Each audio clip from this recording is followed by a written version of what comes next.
ရွှေဝယ်တဲ့အခါလူတွေအများဆုံးလုပ်မိတဲ့အမှား၅ချက်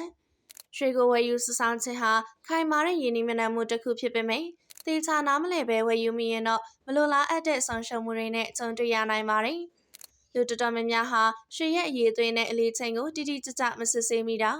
ဆိုင်ရဲ့ပြန်လည်ရောင်းချမှုမူဝါဒတွေကိုသေချာမမေးမြန်းမိတာမျိုးတွေကြောင့်နောင်တရတတ်ကြပါတယ်။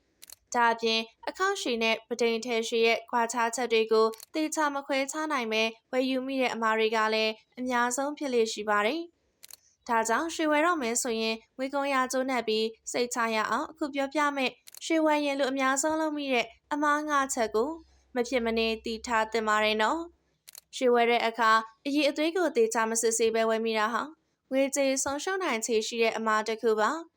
ရွှေရဲ့ကာရန်နဲ့အထက်မှာရိုက်နှိပ်ထားတဲ့တစိမ့်တွေကိုသေချာမကြည့်မိရင်နောက်တစ်ချိန်ပြန်လည်ရောင်းချတဲ့အခါထင်သလောက်စီမရပဲအရှုံးပေါ်တတ်ပါတယ်။ဒါကြောင့်ယုံကြည်စိတ်ချရတဲ့ဆိုင်ကြီးတွေမှာပဲဝယ်ယူပြီးရွှေရည်သွေးမှန်ကန်ကြောင်းအာမခံချက်ကိုမဖြစ်မနေတည်တည်ချာချာစစ်ဆေးဖို့လိုအပ်ပါတယ်နော်။နောက်တစ်ချက်ကရွှေဝယ်တော့မယ်ဆိုရင်ဆိုင်တစ်ဆိုင်တည်းရဲ့ဈေးနှုန်းနဲ့တင်အမြန်ဆုံးဖြတ်လိုက်တာကကိုယ့်အတွက်နစ်နာမှုတွေရှိလာနိုင်ပါတယ်။ဆိုင်အလိုက်လက်ခနဲ့အထည်ဖို့တွက်ချက်ပုံတွေမတူညီတာကြောင့်အနည်းဆုံး2ဆိုင်3ဆိုင်လောက်ကိုစိတ်ရှိလက်ရှိနှိုင်းယှဉ်ကြည့်မှသာအသက်သာဆုံးနဲ့အတန်းဆုံးဈေးနှုန်းကိုရရှိမှာပါ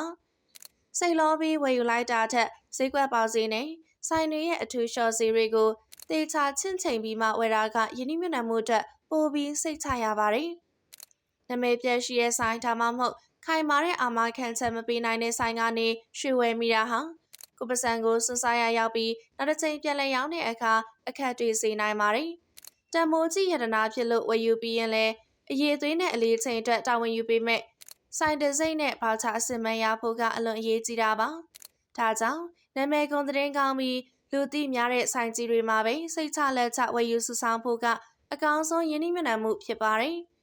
ရွှေထဲတစ်ခုရဲ့စံပြတဲ့ဒီဇိုင်းနဲ့အလားပါကိုပဲကြည့်ပြီးဝယ်လိုက်မယ်ဆိုရင်နောက်တစ်ချိန်ပြန်ရောင်းတဲ့အခါလက်ခနဲ့အယောတက်တွေကြောင့်ကိုထင်သလောက်စီမရပဲအရှုံးပေါ်သွားနိုင်ပါတယ်။အထူးသဖြင့်ကျောင်းမြင့်ရတနာတွေအများကြီးစီချဲထားတဲ့အထည်တွေဆိုရင်ရွှေသားအစစ်လေးချိန်ကနေနေတတ်ပြီးပြန်လဲတဲ့အခါတန်ဖိုးအများကြီးဖြတ်တောက်ခံရတတ်တာပါ။ဒါကြောင့်အလားပါကိုမှတ်တာထက်ရွှေသားစစ်ဘလောက်ပါလဲဆိုတဲ့ယဉ်ကျေးမှုတန်ဖိုးကိုပါသေချာချင့်ချိန်ပြီးမှဝယ်ယူဖို့လိုအပ်ပါတယ်။နောက်ဆုံးအကြံပေးချင်တဲ့အချက်ကတော့ရွှေဝယ်ပြီးတာနဲ့ဒီအတိုင်းပြစ်ထားလိုက်ရင်ချွေးနဲ့အလားကုန်တွေကြောင့်ရွှေရဲ့အယောင်ကမိန်သွားပြီးတန်ဖိုးကျနိုင်သလိုဖြစ်သွားပါတယ်။ဝက်ပီတိုင်းနူးညံ့တဲ့ဝလေးနဲ့သေချာတုပ်ပေးတာမျိုးဒါမှမဟုတ်အခြားရတနာတွေနဲ့မပွတ်တိုင်းမီအောင်တီးသက်အိမ်လေးနဲ့ခွဲသိမ်းတာမျိုးကရွှေသားကိုအမြဲသစ်လွယ်နေစေမှာပါ။ကိုယ့်ရဲ့ယဉ်ကျေးမှုကထီအောင်မှုရှိဖို့ဆိုရင်ပုံမှန်ကီယူဆိုင်ထိန်သိမ်းဖို့ကဝယ်ယူရတဲ့အဆင့်လောက်ကိုပဲအရေးကြီးပါတယ်ရှင်။ဟုတ်ကဲ့ပါနောက်နေ့တွေမှာလည်းဘိုးသူတာယာစီနိုင်တဲ့အကြောင်းအရာလေးတွေကိုတင်ဆက်ပေးသွားမှာဖြစ်လို့စောင့်မျှော်ကြည့်ရှုအားပေးချင်တဲ့ဆိုရင်တော်ဝင်ရွှေ YouTube Channel လေးကို Subscribe လေးလုပ်ပေးခဲ့ကြပါအောင်နော်။တာယာလှပတဲ့နေ့တစ်နေ့ကိုပိုင်ဆိုင်နိုင်ကြပါစေရှင်။